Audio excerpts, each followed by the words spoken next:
feel free to walk in front here.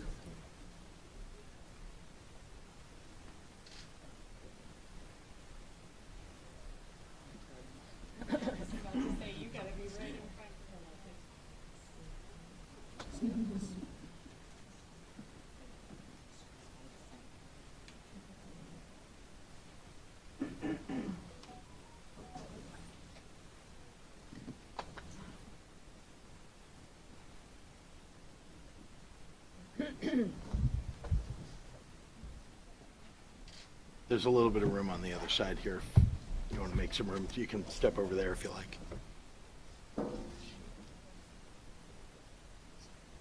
Okay. There are days as governor when I'm not sure I have the words. But I know that there are women out there right now and right here in this room who are terrified, and rightly so.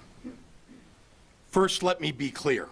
No matter what atrocious opinion the Supreme Court officially rolls out this summer in regards to Roe v. Wade, abortion is safe and legal in Illinois. That's because the women legislators standing here with me today had the courage and the foresight to lead the passage of laws protecting the right to choose. These women and the many men who are their allies saw what was happening in Texas and in Missouri and in Mississippi, and declared that Illinois would be a safe haven for reproductive rights. As long as I'm governor of Illinois, and as long as we have a pro-choice legislature, abortion will be legal in this state. A decision to overturn Roe v. Wade does not mean that abortions will stop happening. It just means that in half of the states where their governors and legislatures have declared war on reproductive rights, women will be forced into dangerous and sometimes deadly situations. And as with everything, the burden will fall disproportionately on the most marginalized women, those who are poor or black or brown. They will bear the highest cost of this decision. The implications of reversing Roe are terrifying. It goes far beyond ending the right to an abortion. It means an end to the constitutional right to privacy. It means women who've had a partial miscarriage may now be forced to carry that fetus to full term. It means they can take away the right to birth control and fertility treatments. It means women who lose access to the full suite of medical advances that give them choices in how and when they want to start a family are at risk. We were warned about today. We were warned over and over and over again. And yet some folks didn't want to believe it. So let me put you on alert again.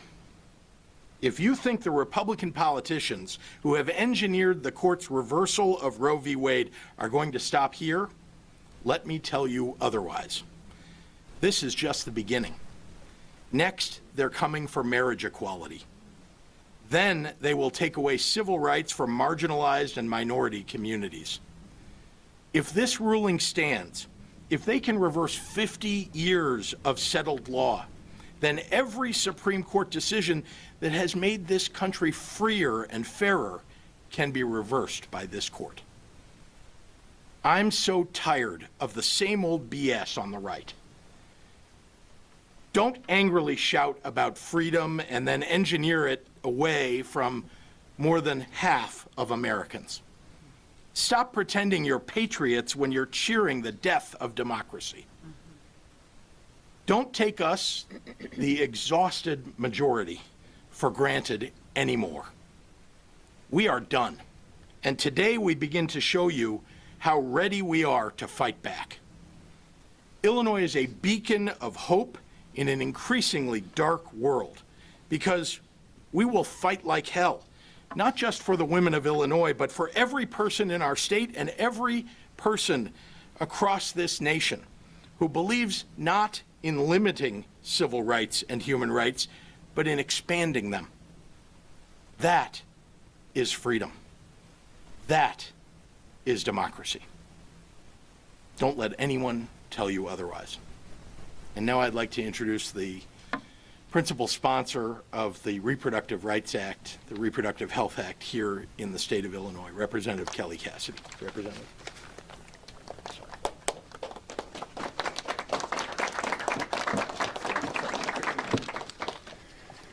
I spent a lot of time in the summer of 2019 saying what a difference a governor makes, and that remains true to this day.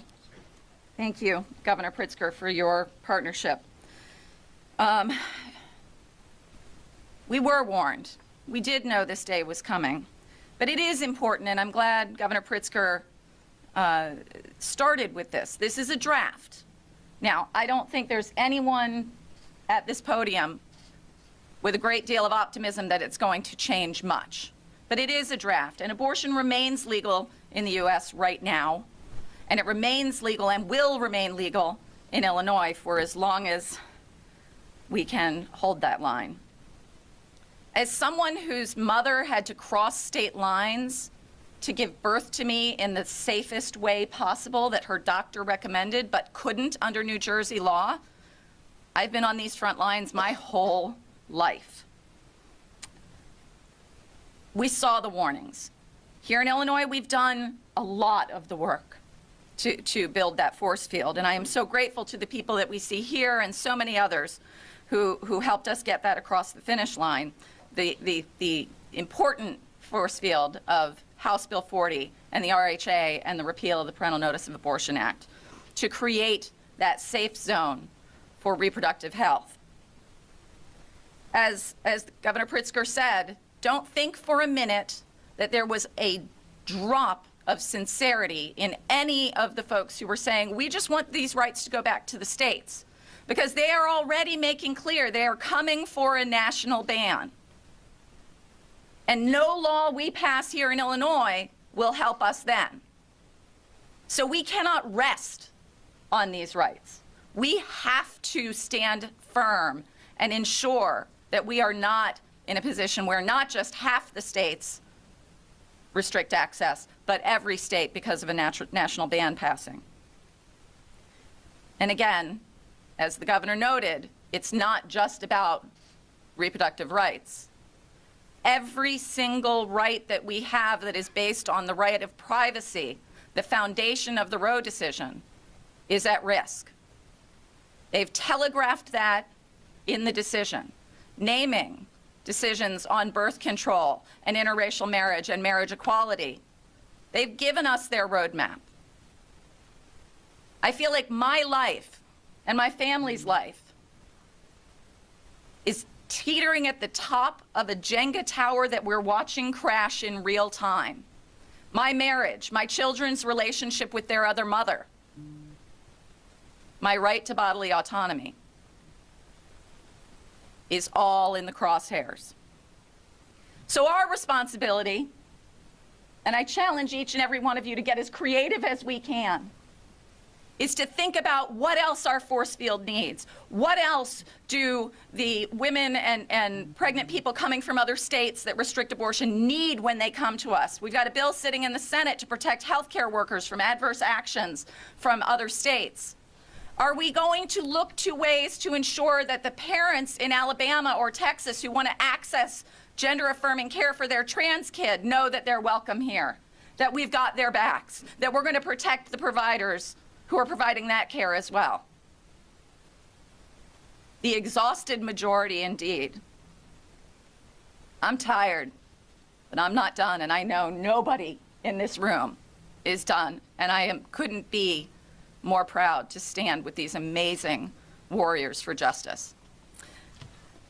Next, I'll bring up my colleague, Representative Sonia Harper.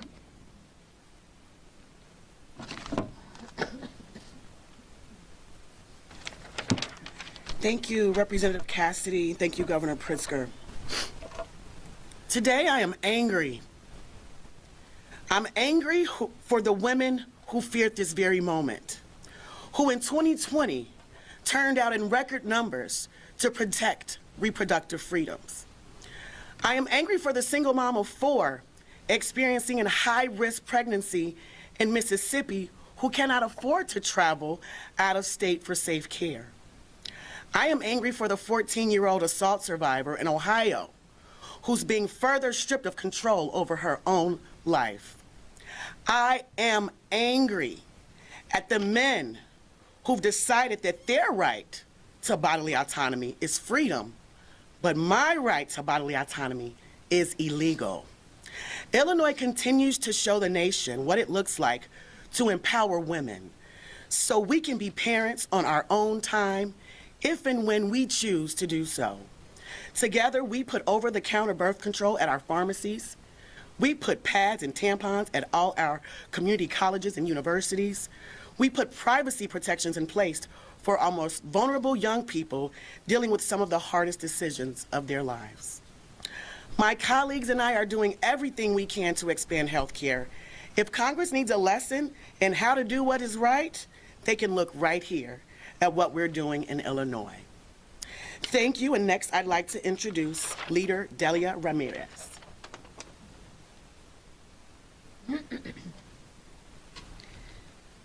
Thank you, Representative Harper. As I look to the left and I look at that cloudiness and that rain that just keeps coming, that is symbolic to what is happening to all of us across America in this moment as we weep, as we're enraged by this moment. And I join my voice to that of the millions of people across our country mourning a dark day in our nation's history. The governor said it. We've warned that this day would come. And although it is not final, it is a reflection of what will happen in the next few weeks, in the next 2 months. The leaked draft Supreme Court decision is appalling, it's unacceptable, and is an attack on reproductive rights for all Americans. I mourn with the young people who may grow up in a country where our laws tell them that they have no autonomy over their bodies. I join the Black and Latino communities who are already disproportionately impacted by lack of access to health care, who will now be targeted, who will be criminalized by anti-choice laws that deny them the reproductive care they need. I think about our immigrant communities who are already living in the shadows, who are already experiencing the worst working conditions in the entire country, who have to quietly deal with so much and what it means to these women, to these transgendered women, and to our non-binary people who in this moment don't know what to do. But I am relieved. I'm relieved that in Illinois, these women and these allies and our governor and our leaders took a stand with the leadership of Representative Cassidy and the leadership of senators like Heather Steins. I'm relieved that here it is still legal, and that's why we fought so hard for this 3 pieces of legislation. We took Republican threats seriously, and we are proactive anticipating the draft decision that we are witnessing today. Because of our work, Illinois is a safe place for reproductive health care. But that will unfortunately not be the case throughout the country if this decision is finalized. Republicans are attempting to undo decades of progress on reproductive rights, and we just can't let them. Now more than ever, all of us must organize. We must organize from one corner of the country to the other corner of the country. And we must know that Illinois will continue to lead to protect us all. En esta mañana, mi voz con millones de personas a través de Estados Unidos, lamento lo oscuro de esta historia. La decisión de la Corte Suprema contenida en el borrador filtrador a los medios de prensa ayer es un ataque a los derechos reproductivos de todos nosotros, pero particularmente de las comunidades de color que allá han estado sufriendo tanto. Lamento con los jóvenes que quizás crecerán en un país donde las leyes no le protegen y no le dejan hacer lo que ellos tienen que hacer con su propio cuerpo. Me uno con las comunidades latinos, afroamericanas y a todos ellos que todavía en este momento no tienen acceso en Texas y en otras partes de este país y tienen miedo a qué va a pasar con ellos. Y me paro firme con ellos y con todos mis colegas aquí a decir que aquí en el estado de Illinois estamos contigo. Aquí en el estado de Illinois estamos peleando para asegurarnos que tú todavía tengas los derechos que necesitas y si tienes que ir a una clínica para un aborto, estamos contigo y las oficinas estarán abiertas para estar contigo. Ahora más que nunca nos organizamos y estamos juntos, porque en la unidad viene la fuerza. Y solamente juntos podremos salir adelante y asegurarnos que más de nosotros estemos en posiciones de liderazgo para protegernos a todos. With that said, I'd like to introduce to you a leader, a true partner, a true ally with women, with transgendered women, with non-binary people in fighting like hell for our reproductive rights. And that is our speaker, Chris Welch.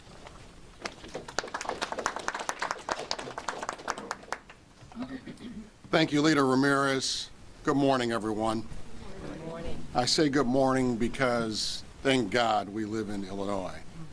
Thank God we have a pro-choice governor.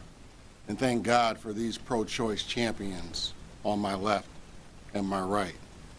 These are people that I'm proud to roll up my sleeves and go to work and go to fight for women's reproductive health rights each and every day we go to work in Springfield on behalf of the people.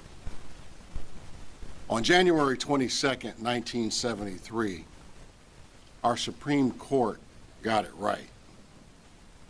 And let me tell you how impressive that decision was. 5 Republican-nominated justices and 2 Democrat-nominated justices in a 7-2 decision declaring a woman's right to make her own medical decisions deserves the highest level of constitutional protection. 5 Republican-nominated justices and 2 Democrat-nominated justices. The decision didn't fall on party lines. The decision wasn't even close because it was the right decision. Sadly, ever since January 22nd, 1973, this landmark decision has been under constant attack. Today, we're coming to terms with the fact that some of our worst fears are being realized.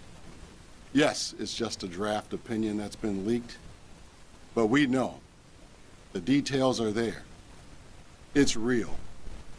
And we've warned you this conservative-packed Supreme Court could very likely overturn Roe v. Wade. We told you it was coming. We hoped this day would never come, but we warned you, and we are here. I've read the articles. I've read that draft decision too many times since it came out last night. Justice Samuel Alito writes, Roe is egregiously wrong, and that it is time to heed the Constitution and return the issue of abortion to the people's elected representatives. I'd like to let that sink in for a moment. This justice believes a person's deeply personal medical decisions belongs in the hands of politicians. Justice Alito, you are egregiously wrong. Just as Leader Ramirez said, it seems very appropriate this morning that it's dark outside, that it's raining hard. Mother Nature is crying. She's weeping because this is a dark day in history. But it's a perfect example of why we worked so hard in Illinois to ensure that reproductive health care is codified in law. On March 30th of this year, the final day of Women's History Month, we took further action in the House to ensure a person's right to choose would never be at risk in this state. And do you remember that day? Do you remember the Republicans in this state mocked those efforts? They called us out of touch and implied that this wasn't a serious matter that we should have been taking up that day. You remember that? How about it now? Where are the Republicans in the state of Illinois? They are eerily quiet today. Not a tweet, not a text, not a simple statement in support of women. Let me be clear. Illinois is not going back. We will always stand strong for reproductive health and a person's right to choose because it is the right thing to do. States across this nation are banning abortion care before most people even know that they're pregnant. They're eliminating exemptions for rape or incest. Some are introducing legislation to ban abortion care even when the mother's life is at risk. In 2022, these will be very real laws in states across this country. In 2022. What's next? What's next? Well, read Justice Alito's draft opinion. Justice Alito writes, until the latter part of the 20th century, there was no support in American law for a constitutional right to obtain an abortion. Zero. You know what else wasn't supported in American law until the latter part of the 20th century? Marriage equality. The right to marry the person you love. We see the very clear assault on the LGBT community in many Republican-led states today. This draft opinion is not just a threat to pregnant women, it is an attack on fundamental rights to privacy. If the Supreme Court says your personal and private medical decisions should be in the hands of politicians, I hope we learn to vote like our lives depend on it. Because truly, we have the power to change this. Because this conservative packed court has proven that we have to actually be the ones to lead this movement. It's a dark day today, but the sun will shine again. Because we will march. Because we will vote. We will vote at the ballot box. We will vote with our pocketbooks. And I'm saying if you live in one of these Republican-led states that's taken away a woman's right to choose, vote with your pocketbook. Let's make sure they hear us loud and clear. I am proud to introduce a real champion on this issue, a woman who I have proudly learned from and has stood right there with women every step of the way. Please welcome Senator Melinda Bush.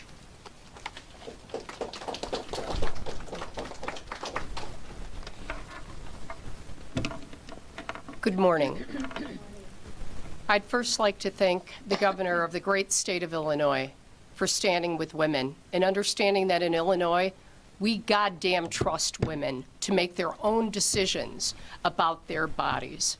This is about bodily autonomy. No one other than the woman herself has a right to make those decisions. I'm sorry, I wish I had something prepared. But I'm going to speak from the heart. I was in high school in 1973 when women I knew had abortions. Some were hurt. Some traveled to other states where it was safe. Those that had the money to go went to New York. I cannot believe we are standing here today, since 1973, that women's bodily autonomy is under attack. No government has the right to tell a woman what to do with her body. I stood proudly with Representative Kelly Cassidy when we passed the Reproductive Health Act in the state of Illinois. And not one Republican voted with us to protect a woman's right to reproductive health. Not one. And believe me, I spoke with every one of them. Not one was willing to stand with women in the state of Illinois. And I'd like to thank those that came before me. Senator Feigenholz, Senator Heather Staines, who passed HB 40 to make sure there is no trigger law in the state of Illinois. If the Supreme Court should make this horrendous decision, there is no trigger that becomes a law in the state of Illinois. Thank you to those women and men who stood with us and fought with us. I'm just angry.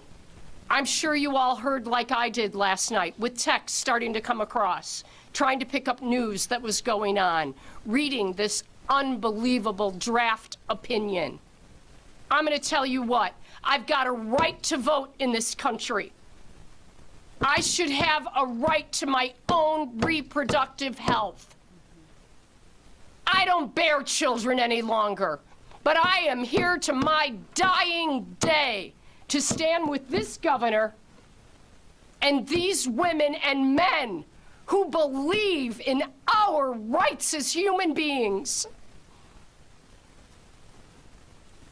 Thank you to everyone that's here today. Thank you, Governor Pritzker. I don't know where we would be without you. And now it is my great honor to introduce to you the President of the Senate of the state of Illinois, Don Harmon, who stood with us, who made sure those bills were called and passed into law. I am so, so grateful to you, as are all of the citizens of the state of Illinois. President Don Harmon.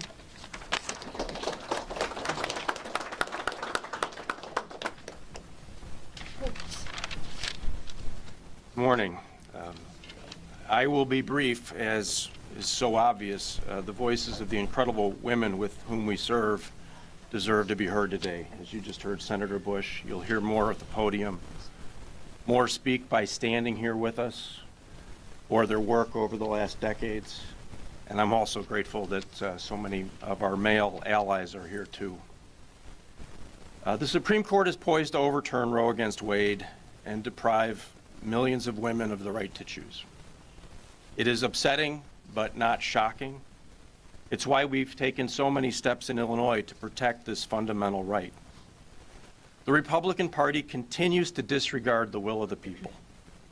They tried to overturn an election, refused to seat a nominated Supreme Court justice, and they've passed laws throughout the country to make it harder to vote. This is the most extreme example yet of the Republicans ignoring the will of the people. As long as there's a Democratic majority in the Illinois State Senate, women will have their rights protected.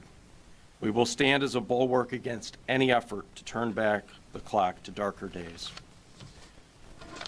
It's my honor to introduce one of our longest-serving colleagues, a true progressive voice and one who would bring a hell of a lot of common sense to Washington, Senator Jacqueline Collins.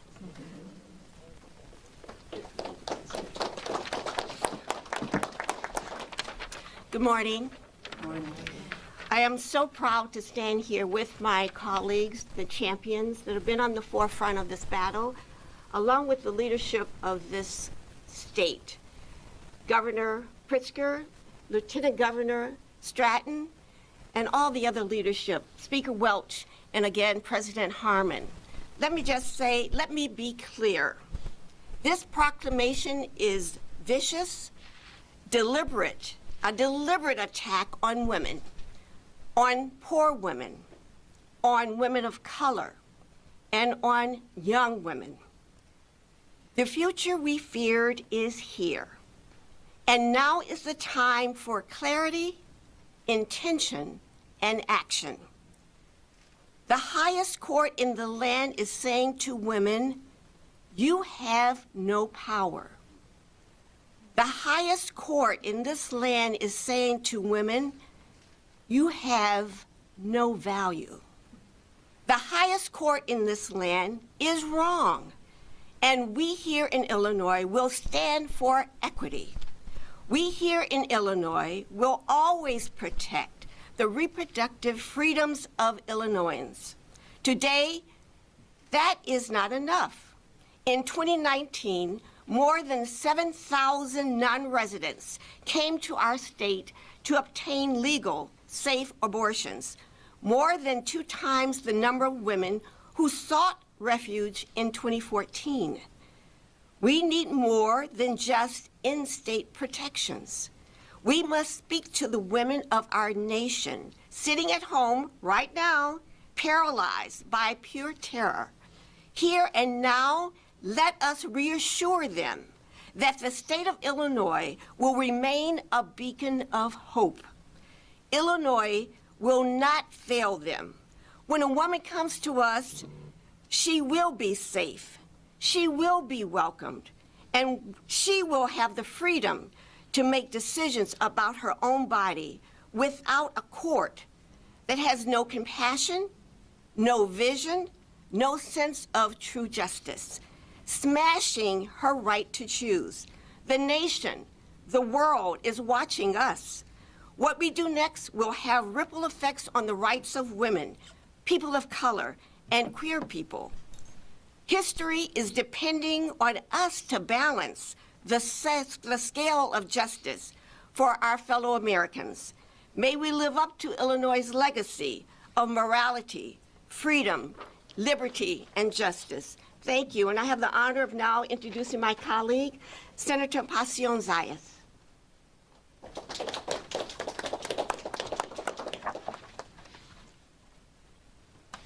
Devastated, speechless, shocked, appalled, stunned, incensed, scared.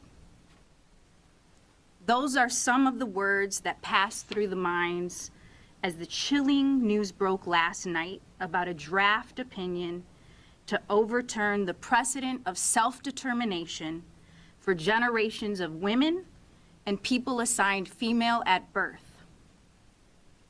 Reproductive rights and bodily autonomy are the most basic, fundamental human rights. This is not a drill. This is not a test, nor a dress rehearsal.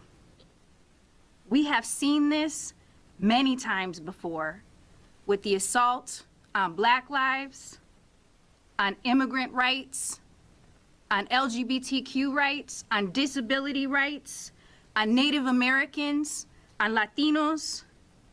This moment is the rally cry and a defining time that draws a line in history. Should the leaked draft be the final opinion, we have a mandate. We have a mandate to demonstrate relentlessly at every corner of federal government and lock arms with our sisters and our siblings to deliver the codification of Roe versus Wade and to end the filibuster. It's up to us to do the organizing work and apply the pressure because our lives are literally on the line. We have the responsibility locally to coordinate life-saving mutual aid that includes abortion funds, transportation, and enacts radical hospitality for anyone living and traveling to Illinois who needs access to a safe abortion. Because when the Supreme Court has failed reproductive justice, Illinois has not and will not. Where the forces of reactionary, patriarchal, racist, classic backlash attempt to knock us back, Illinois will continue to push us forward. I make that commitment today, here with the power of the women in this room, those who raised us, those who we are raising, and those we have yet to know. This work is intergenerational, intersectional, and an imperative. The implications are especially great for women of color, people with limited economic resources, and transgender non-binary people. I'm grateful to be standing in solidarity with everyone in this room, including our governor right by our side, because now we are knowing in full knowledge that although the post-Roe world has not quite yet arrived, the assuredly successful fight against that world starts now, because no court, no man, and no force can hold back the freedom of our bodily autonomy and self-determination. They may attempt to delay, but they cannot hold us back. And one of the most powerful advocates of this work, I have the honor of introducing Lieutenant Governor Juliana Stratton.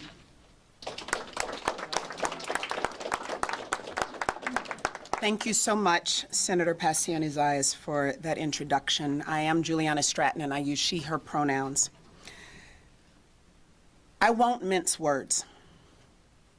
I'm angry that we must stand here today. I'm angry because the basic premise that women are people with hopes, with dreams, with rights, can still be treated as a matter of debate.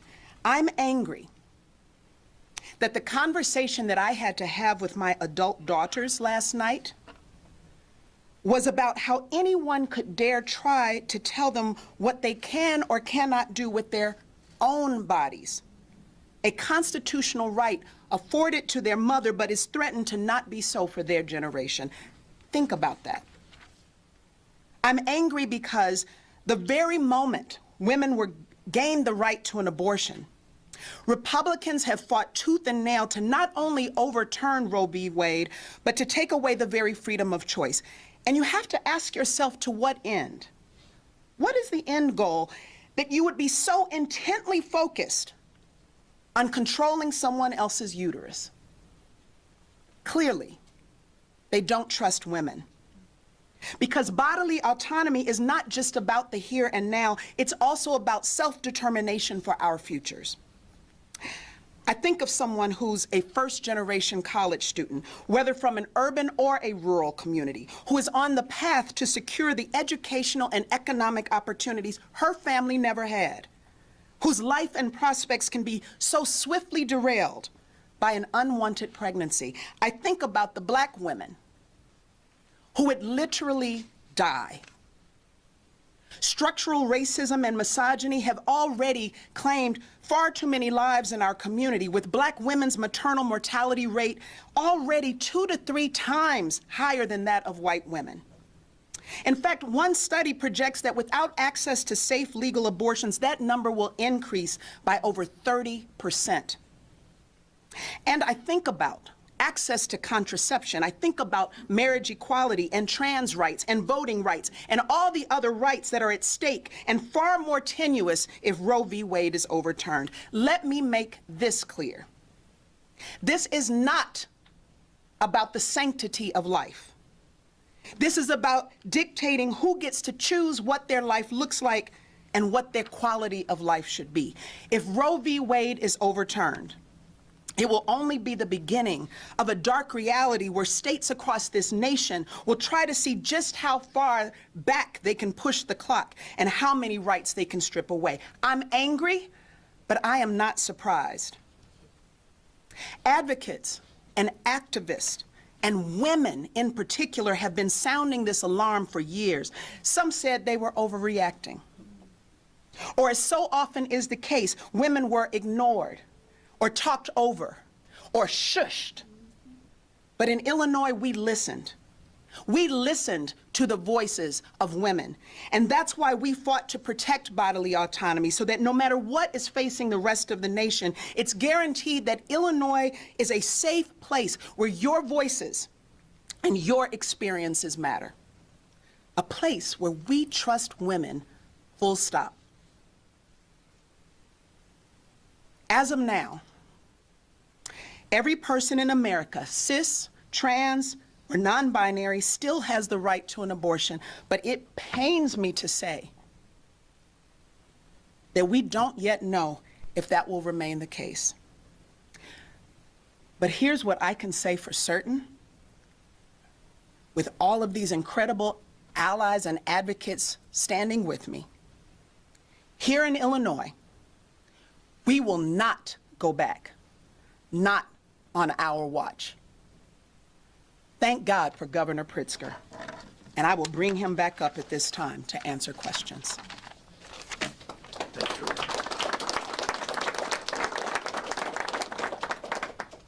Governor, to be blunt, what are you going to do about it? What more needs to be done here?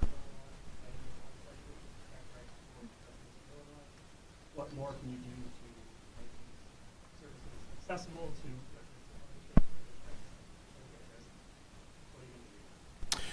Well, let's start with this, that the federal government now, the Congress, will have the ability to take a vote on whether to further restrict women's rights. And there are people running for office on the ballot in 2022 who will stand up for women's rights, for reproductive rights, and there are others who would vote to take them away. So the first thing I think that all of us would say is, let's protect our rights as best we can at the federal level, keep them from doing away with them altogether. The second, of course, is that this is not an assurance that Illinois will always be a pro-choice state. If the wrong people are elected to office, if people who are against women's rights get elected to office, if the legislature turns Republican or the governorship turns Republican, we will end up being an anti-choice state. It's almost hard to believe because we have made progress year after year after year in this state. HB 40, the Reproductive Health Act, making sure that we're keeping our young people safe with the ability when they are raped to get an abortion if they need that without the consent of their parent. We have work to do. We have to make sure that people get elected who stand up for women's rights and particularly for women's reproductive rights. Governor, can I read you part of a statement from one of your opponents on the Republican side, State Senator Darren Bailey, and it is a longer statement, so I'll just give you a little bit of it. We live in a state where Democrats hold a supermajority in both chambers, but our laws are too extreme. As governor, my focus will be restoring parental notification, ending taxpayer-funded abortion, and prioritizing and ensuring viable options that save lives and support women and families before, during, and after pregnancy. Darren Bailey wants to take away a woman's right to choose. Let's be clear. Darren Bailey is opposed to women's rights. That's right. That is what that statement says. You can couch it in whatever words you want. That is what he is saying. Fighting at the federal level, but what are some other things that I know Representative Jacqueline for so long, and the federal level possibly the last standing act? Is there anything else that you can do in terms of transportation or something that There is, and I'll turn it over to the representative. I'm sorry. Sorry, Governor. We do have a lot of great stuff in place, but there are more things we can do. I mentioned Representative Hirschauer's bill that we passed right at the end of session that provides protections for healthcare professionals who perform both here and in other states to protect them from adverse action from states that have restrictions and penalties for providers. There are also ways that we can make our state more welcoming to folks who are coming here for sanctuary. So, in theory, like, hey, Alabama family, you're a teacher. We could make it easier for you to transfer your license and become an Illinoisan. We can provide protections for the various providers beyond just the healthcare providers. So there are things that we can do. We can ensure that there are resources available for patients who maybe used their last penny to get here from Texas. Can we make coverage available? Things like that. And it's why I threw down the challenge of creativity. We have to think about what these patients and families are coming here in need of and ensure that as a state, we are setting the table. Governor, have you been in contact with other Midwest states, governors, and leadership about what can be done in other states that maybe don't have the list that Illinois has? Not yet, but I have a call in actually this morning to another governor. I'll let you know if I connect and, if there are any discussions worth sharing. But suffice to say that there are a lot of, particularly Midwestern states, where their rights will be taken away because of this decision. We have protected women in Illinois by taking away the language that would revert Illinois to being an anti-choice state. That's not the case in some other states. Governor, obviously, you're a person who has a lot of means. What can you do personally on a national level to address this issue? And do you plan to put more money behind organizations that are going to be pushing legislation in Congress or assisting women in other states who need reproductive health care? What are you going to do personally? Well, this is part of what we can do. So we're speaking out. We're telling the rest of the nation that they need to get on it right now, that they need to repeal the laws that will revert their state to being anti-choice, that they need to elect people in 2022 who will stand up for women's rights. That's the most important thing we can do right now, is make sure that people get elected that are standing up for women. Governor, prior to yesterday's draft coming out, crime was shaping up to be the issue in with the governor. How does this change the landscape, and how do you see this as impacting efforts to get out the vote, and what will be done? What do you anticipate is going to be done on both sides? Yeah. Look, crime is still an important issue to people all across Illinois and all across the nation. Does this become the primary issue now? Well, what I can tell you is that you are going to see marches. You are going to see activism like you haven't seen for quite some time. Think January 20th of 2017. Think January 21st of 2017, the Women's March. That was an amazing sight. I think all of us who marched, all of us who care about women's rights, are going to be out there marching, speaking out, making sure that the Supreme Court, as well as the Congress, and voters all across this nation know how we feel. Last question. Could I just have a clarification on the parental notification? Yes. There are polls that show 75%. I'm sure there are other polls that show something else, but there are those who are opposed to the parental notification changes that were made. Do you support taking away parental notification? I did, and I signed the bill because this is about protecting, in particular, the most vulnerable young people. That's what it's about. It's not about your child or my child. It's about the children who live in homes where they are not safe. It's about children who are unprotected out there, who need refuge and cannot rely upon a parent to give them permission. And it is extraordinarily important that we remember that this day is about women's rights. This day is about reproductive rights in general. Every right that we have had for 50 years in this country for the women who stand here and women all across this nation, all of it is at stake now. You heard about, it's not just that they're taking away reproductive rights, it's that this is a slope that they are headed down that is going to take away all of the rights that were granted as a result of the right to privacy. It's a constitutional right to privacy determined by the court 50 years ago and reinforced along the way. And now they're taking it away. There was, I believe there was a waiver for abuse, those who were abused. I think there is this disagreement with those. You need a parental notification if you're getting a tonsillectomy, but you don't have to. You're missing the I know. forest through the trees here. Think about this. Everything that virtually everybody in this room, and I'm older than most people in this room, but for 50 of my 57 years, this has been a constitutional right. I understand, but this is all part of a set of rights that are being taken away. That's what this is about. I've been marching for women's rights, for reproductive freedom, literally since my mother took me marching in the 70s for it. This is something I've taken for granted, that it was a right. There have been fights along the way to expand those rights, to protect women. But we have always expanded it. We have always made sure that those rights are protected. Now here we have a Supreme Court where a seat on the Supreme Court was stolen.